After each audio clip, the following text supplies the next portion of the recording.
بسم اللہ الرحمن الرحیم الصلاۃ والسلام علی سید الانبیاء والمرسلین وعلی آلک واصحابک یا رحمۃ للعالمین۔ جہاز کا سفر تو لاکھوں لوگوں نے کیا ہوگا، لیکن جنہوں نے یہ سفر نہیں کیا یا پہلی بار کر رہے ہوتے ہیں ان کے لیے ہوائی سفر میں نظر آنے والے اکثر و بیشتر نظارے حیران کن ہوتے ہیں۔ اوپر فضا میں جا کر بالکل ہی عجیب دنیا نظر آتی۔ اس ویڈیو میں ہم دیکھیں گے ایسے نظارے جن کا ہم زمینی راستوں پر سفر کرتے ہوئے تصور بھی نہیں کر سکتے۔ ہماری یہ فلائٹ لاہور سے جدہ جا رہی ہے۔ زیادہ تر جہاز زمینی سطح پر ہی رہے گا، لیکن درمیان میں تھوڑا سا سمندر بھی آئے گا۔ دوران پرواز پنجاب کی شہری آبادی، دریا، نہریں، کھیت نظر آتے ہیں، اور پھر بلوچستان کا خشک پہاڑی علاقہ نظر آنا شروع ہو جاتا ہے، جہاں آبادی دور دور ہونے کی وجہ سے بہت ہی کم نظر آتی ہے۔ بلوچستان سے پرواز ایران میں داخل ہو جاتی ہے، اور ساتھ ساتھ ہونے کی وجہ سے وہاں کی زمینی ساخت بھی بالکل بلوچستان کی زمین جیسی ہی نظر آتی ہے۔ ایران کی حدود سے ہی سمندر شروع ہوتا ہے، اسے خلیج فارس کہا جاتا ہے، جسے کراس کرنے کے بعد صحرائے عرب میں داخل ہو جاتے ہیں، اور پھر پورا سعودی عرب زمینی راستے سے کراس کرنے کے بعد دوسری جانب کے سمندر کے کنارے جدہ موجود ہے۔ آئیے اس ویڈیو میں ان حیران کن مناظر کو دیکھتے ہیں۔ نمبر 1، پہلی دفعہ سفر کرنے والوں کے لیے پہلا ہی نظارہ وہ ہوتا ہے جب جہاز پرواز کرنے کے لیے زور پکڑتا ہے، تو یہ تبدیلی واضح طور پر محسوس کی جا سکتی ہے، اور دیکھتے ہی دیکھتے جہاز ہوا میں بلند ہونے لگتا ہے، اور چند لمحوں میں ہی زمینی سطح سے دور ہوتا چلا جاتا ہے، اور مسافروں کو زمین اتنی بلندی سے دیکھنے کا نظارہ ملتا ہے۔ نمبر 2، فضا میں بلند ہونے کے بعد جیسے ہی جہاز کا رخ سیدھا ہوتا ہے تو نیچے کھیت، کھلیان، آبادی، دریا بالکل واضح طور پر نظر آتے ہیں، جیسے گوگل ارتھ سے بیٹھ کر زمین کا جائزہ لے رہے ہوں۔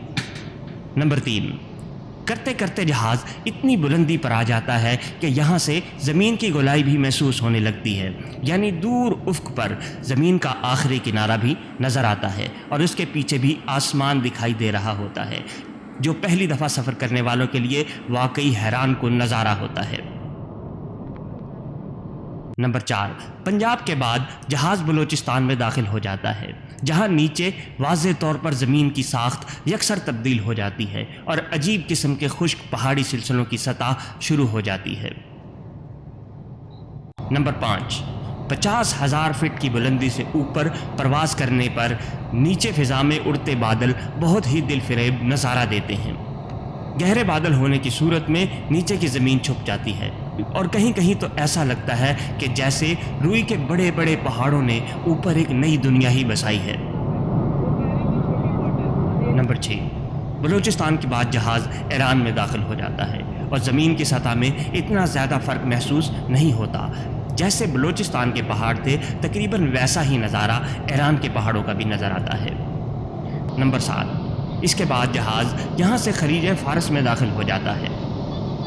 سمندر کے نظارے بھی زبردست اور بالکل منفرد ہیں، کہیں صرف سمندر تو کہیں چاروں طرف سے پانی میں گھرے جزیرے نظر آتے ہیں، اور جہاز اور زمین کے درمیان سے گزرتے بادل تو بہت ہی زبردست نظارہ دیتے ہیں۔ خلیج فارس زیادہ گہرا نہیں ہے، اور اس کی زیر سمندر سطح بھی ایک جیسی نہیں ہے، اس لیے سمندر کے اندر سے نکلتے ہوئے پہاڑ واضح طور پر دکھائی دیتے ہیں، جن کی چوٹیاں پانی سے باہر ہیں، اور باقی سارا پہاڑ پانی کے اندر ہے۔ نمبر 9، 50,000 فٹ کی بلندی سے جزیرے اور پہاڑ تو نظر آ ہی جاتے ہیں، لیکن سمندر کے اندر تیرتے بڑے بڑے بحری جہاز بھی ہوائی جہاز کی کھڑکی سے نظر آ رہے ہوتے ہیں۔ جیسے زمین سے ہوائی جہاز چھوٹا سا نظر آتا ہے، اسی طرح بلندی سے بحری جہازوں کی نقل و حرکت بھی واضح طور پر نظر آتی ہے۔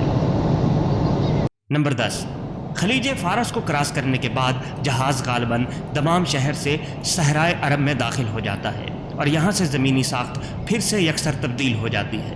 نیچے سرخی مائل ریتلی زمین شروع ہو جاتی ہے، صحرا کے اوپر فضا میں تیرتے بادل اور نیچے ان کے گہرے سائے یقیناً ایک منفرد اور دل فریب نظارہ دیتے ہیں۔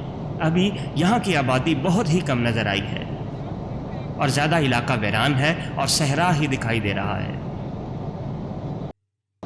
نمبر 11، زمین کا رنگ ہلکی سرخی مائل ہونے کی وجہ سے گہرے رنگ کی سڑکیں صحرا میں گزرتی ہوئی واضح طور پر دیکھی جا سکتی ہیں۔ اوپر سے ایسے لگتا ہے جیسے صحرا کے بیچوں بیچ کسی نے مارکر کے ساتھ لائن لگا دی ہو۔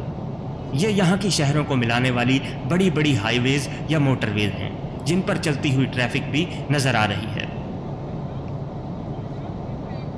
نمبر 12، ویڈیو بناتے بناتے اچانک سامنے جاتے ہوئے ایک جہاز پر نظر پڑی جو بڑی ہی تیزی کے ساتھ دوسری جانب جا رہا تھا۔ سینکڑوں میل کی سپیڈ سے چلنے والا جہاز بلندی پر جا کر لگتا ہے کہ ایک ہی جگہ کھڑا ہے اور بہت ہی آہستہ چل رہا ہے، لیکن سامنے سے آنے والے جہاز کو دیکھ کر تیز سپیڈ کا اندازہ ہو جاتا ہے۔ کراسنگ کے دوران جہاز پلک جھپکتے میں ہی اوجل ہو گیا۔ نمبر 13، دن اور رات کے تبدیل ہونے کا منظر اوپر سے واضح طور پر نظر آتا ہے۔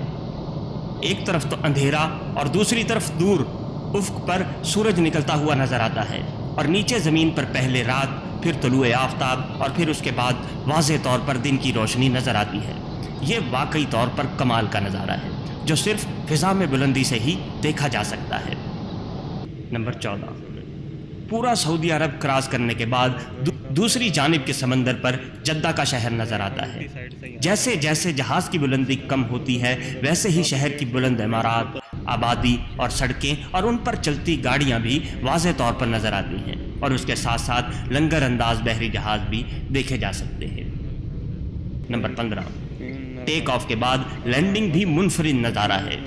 جہاز کا عملہ لینڈنگ سے پہلے سیٹ بیلٹ باندھنے اور احتیاطی تدابیر کے اعلانات کرتا ہے، اور پھر جہاز آہستہ آہستہ ہوا سے زمین پر واپس آنا شروع ہو جاتا ہے۔